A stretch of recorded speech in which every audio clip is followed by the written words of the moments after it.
It's the final round of the year, and on the streets of Sydney, there's a champion to be crowned. Henry Thompson, the championship leader, puts it down. Another race win for Thompson. And some scores to be settled. He gets into the back of the coach high Commodore, just sends it straight in the sand. Rodney Jane, I think that's a bit of NASCAR-style payback. It's the 7th and final round in the Fujitsu V8 Supercar Series.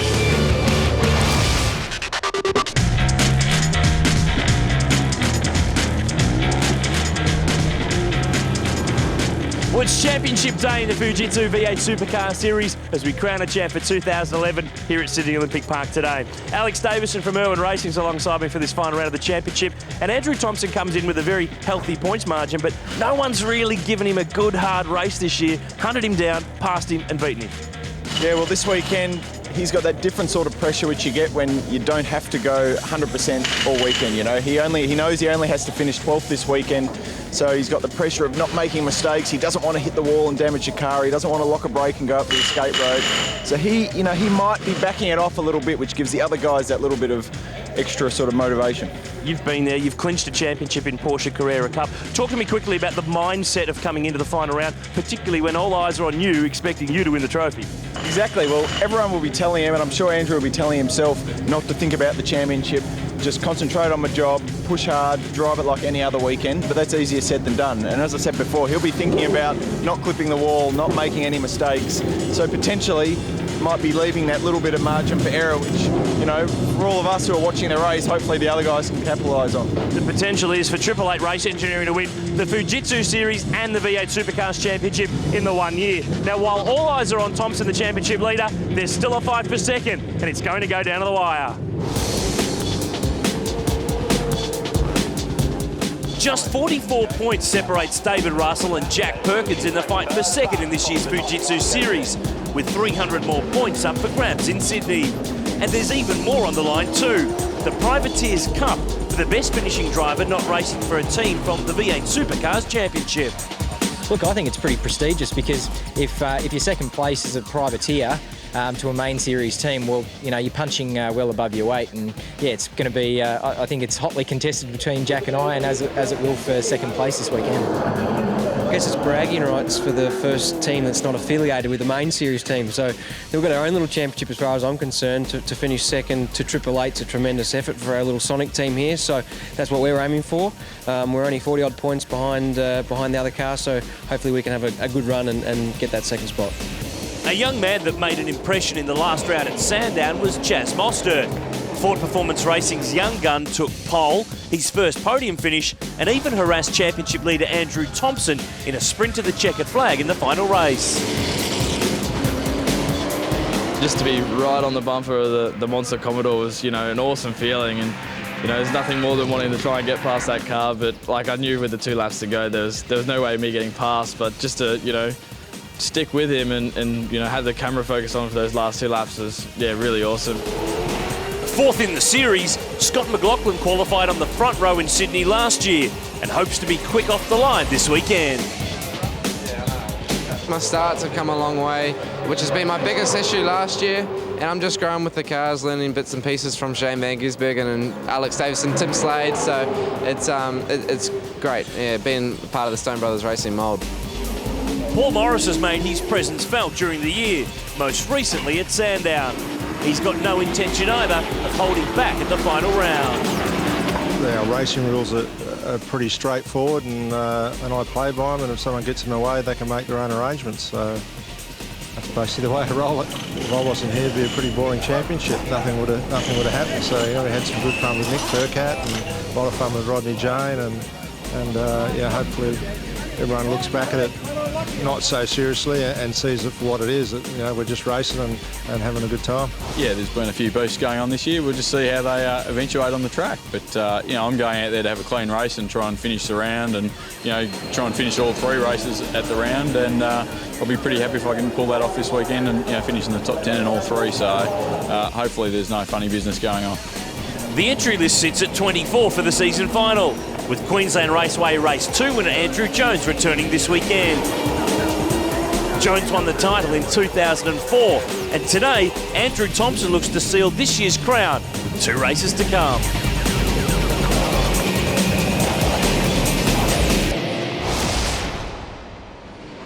cars on the warm-up lap for this first race of 2. 17 laps of this Olympic Park Street circuit. 3.42 kilometres, Alex, 13 corners.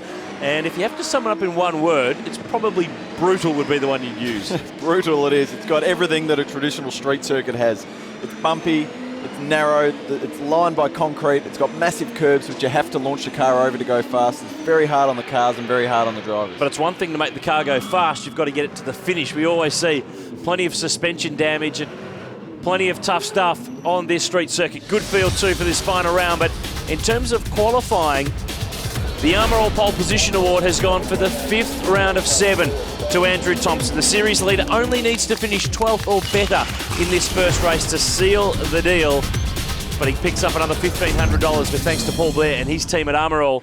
So he starts on the front row with Nick Percat in the Coates Hire Commodore. Chaz Mostert, number change this weekend, number 100 for Team Navy, celebrating the 100th anniversary of the Royal Australian Navy. Russell and Perkins, they're squaring off this weekend for second in the championship. And the brothers, Drew and Aaron Russell, they'll share row 6. Rodney Jane pulling up in 14th place. He's 50 points lighter after the race at Sandown, after biffing off Paul Morris after the race, NASCAR style. Yeah, it was a little bit Kyle Busch, wasn't it? Tony Bates and Robert Kriegen. Colin Cedars, the Bisley Falcon, alongside Aaron McGill, the most experienced man in the series. Scott McLaughlin down the back.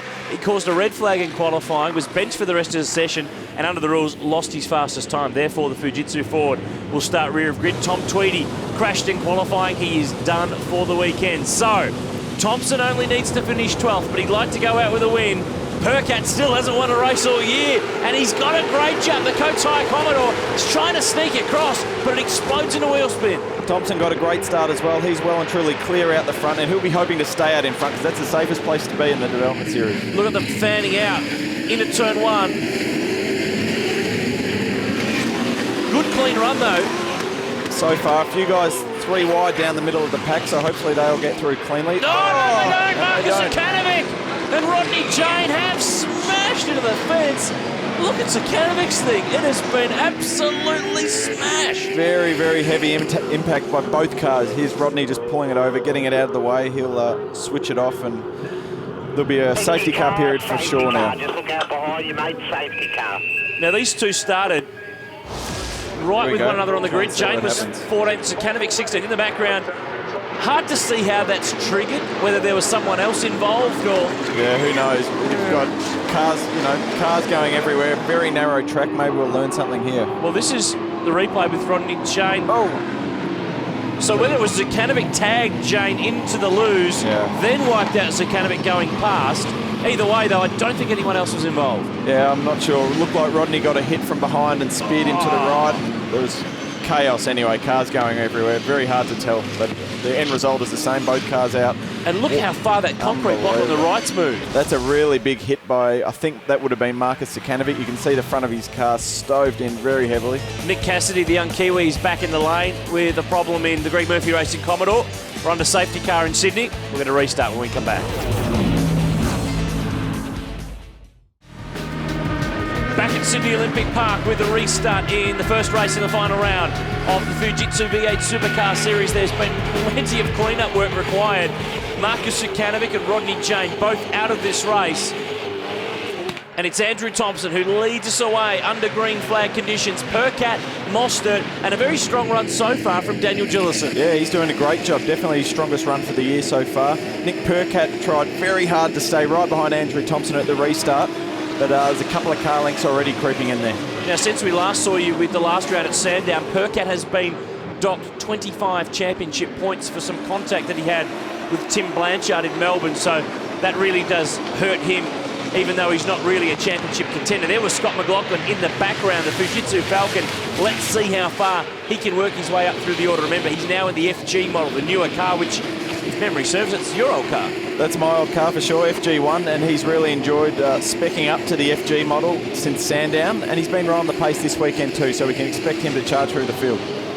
Fifth spot at the moment, David Russell in front of Jack Perkins, then Taz Douglas, Paul Morris, Andrew Jones, Tim Blanchard, and even the world champs turned up. Casey Stoner from MotoGP. Casey Stoner looking on there, bit of a V8 fan, and I heard he's having a run in one of Triple Eight's Commodores in the coming weeks, so that'll be exciting for him. We have heard this bandied around the place. It'll be great to see the MotoGP star sample of V8 Supercar. It's been quite open in his future ambitions to jump in and have a run in one of these things. But at the moment, Andrew Thompson has got the team up in front. Russell putting some pressure here on Daniel Gillison. We jump on board the Super Cheap Auto Ford with Jack Perkins.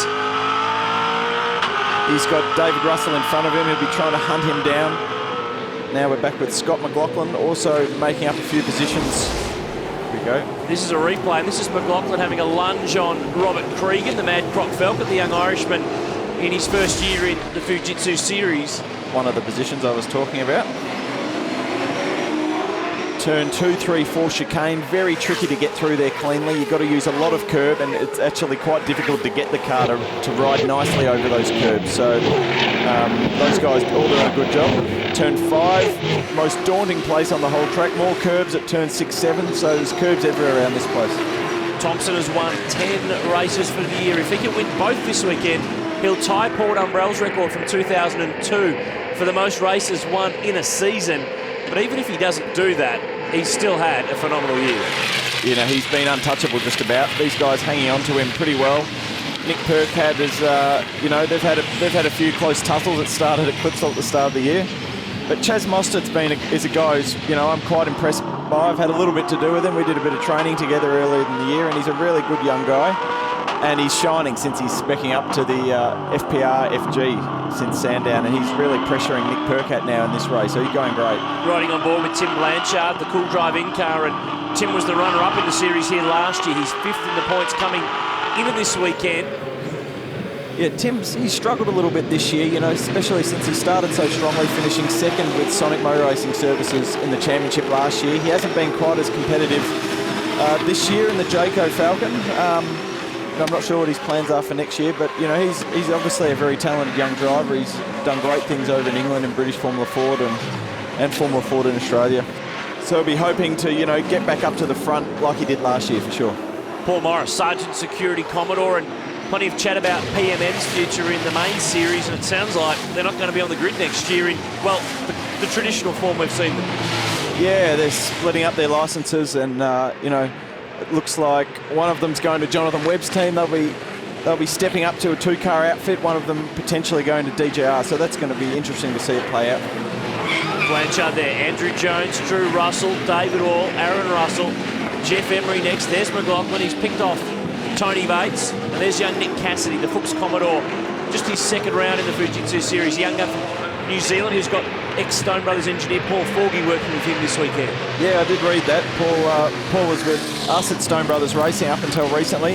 I've noticed this weekend they've had some problems breaking shock absorbers, which is a bit interesting. I'm not sure what the go is there, but not what you need around a street track. Plenty of curbs to smash all sorts of bits and pieces here at Sydney Olympic Park. Thompson has the lead. Percat's going with him, but it's pretty even between the top 5 or 6. Those guys are all staying together, but there's not much happening. They've all got a bit of a buffer between themselves, so there's no big overtaking moves at the moment. But, you know, as we'll see as the race progresses, the brakes get hotter, the engines get hotter, it makes it easier to make a mistake, so hopefully that spices the racing up a little bit. Great part of the track, this turn 1 from high speed, and then another long straight to get you to that turn 2, 3, 4 chicane. Rob Kriegen in the Mad Croc Falcon. That's a car run by Matt Stone, Jimmy Stone, one of my boss's sons.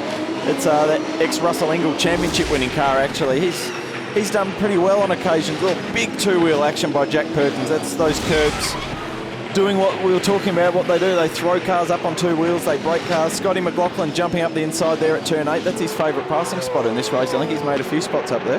David Wall here, 2-time Australian GT champ. His first year in the Fujitsu series, driving with Tony D'Alberto's Wilson security team. And a bit of chat that David Wall might be in the mix to make the step up next year into the V8 Supercars Championship. We'll keep an eye on that in the off-season. He missed around earlier in the year with a busted foot from a workplace injury, but he's come back and been a pretty regular top 10 or fringe of the top 10 runner, 13th in the championship coming into this weekend. Robert Kriegen, though, now he's off down the escape road with a loose bumper, which says to me someone helped him. He might have had a bit of help there, but yeah, you don't rip your rear bumpers up by yourself. It's flapping around in the breeze. Hopefully it flies off the car so he doesn't get a drive-through or anything to get it fixed up.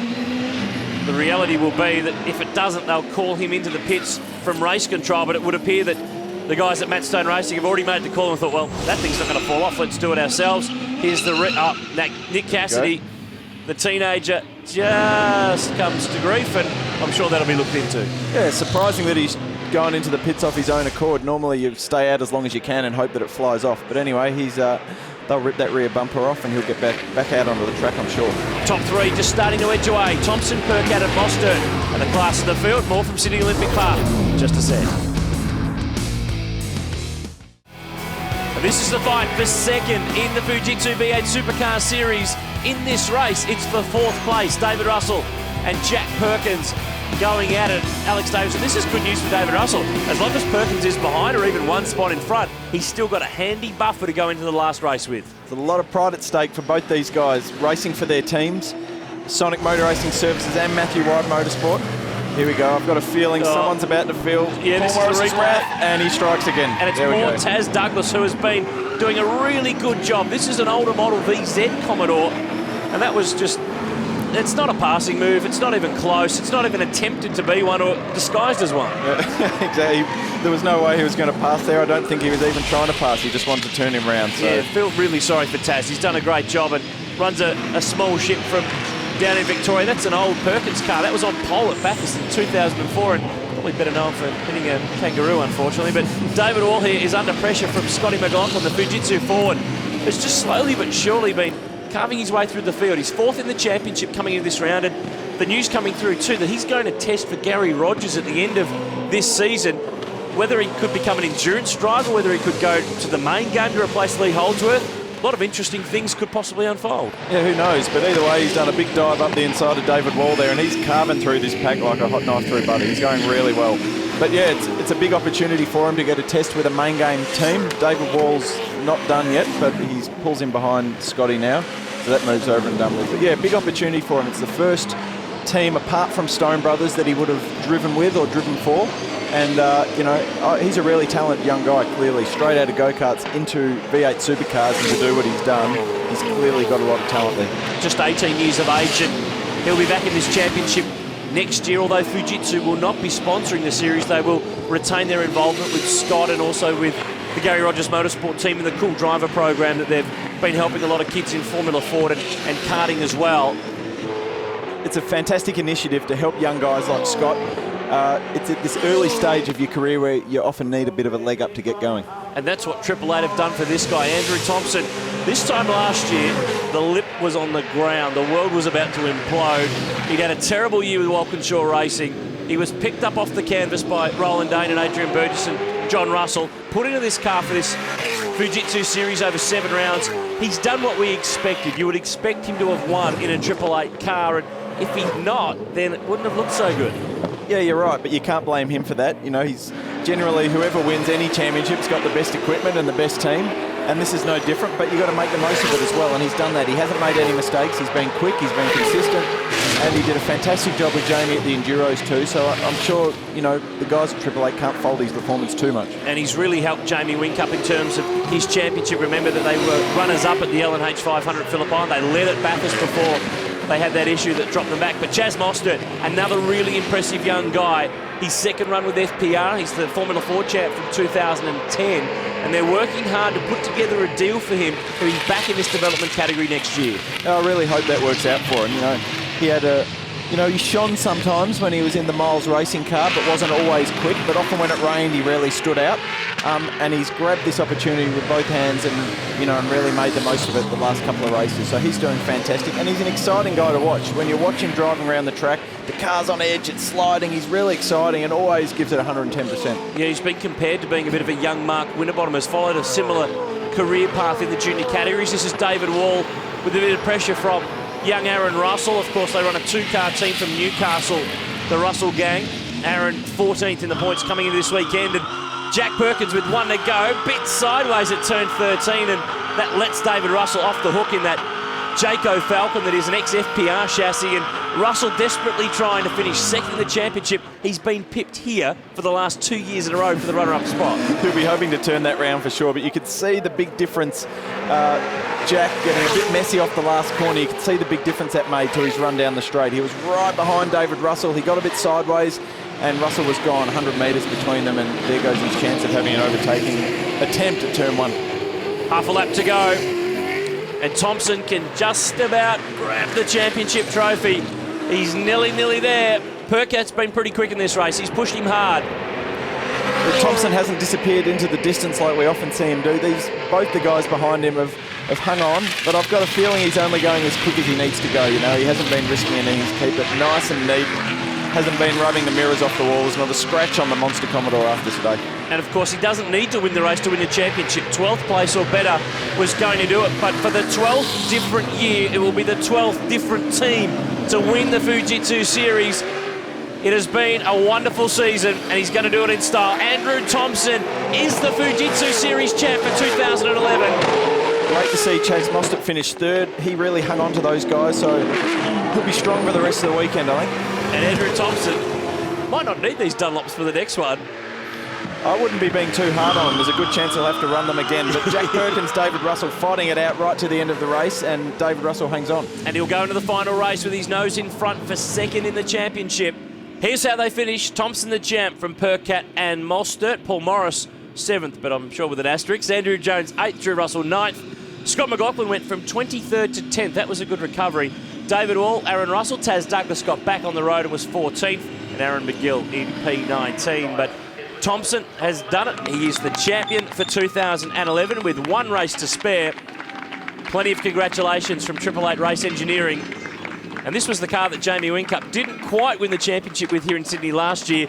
Andrew Thompson has certainly picked up the silverware this weekend, though. Congratulations from the team. John Russell there, who's engineered this car this year, and Roland Dane, the man who gave him the gig. Well, Andrew, how sweet is that? Yeah, no, that's awesome. You know, to obviously to get the championship and you know, to win it with a race, it's awesome. So you know, we had a tough day on Friday, but to fight back in quali today and get pole, and then to get the race win, it just tops off our year. You know, we've all worked really hard, and the whole crew, you know, they put 100% in. So, you know, it was a big team effort, and we got there in the end. After the break, the final race of the season, and we spent some time with the new Fujitsu champ.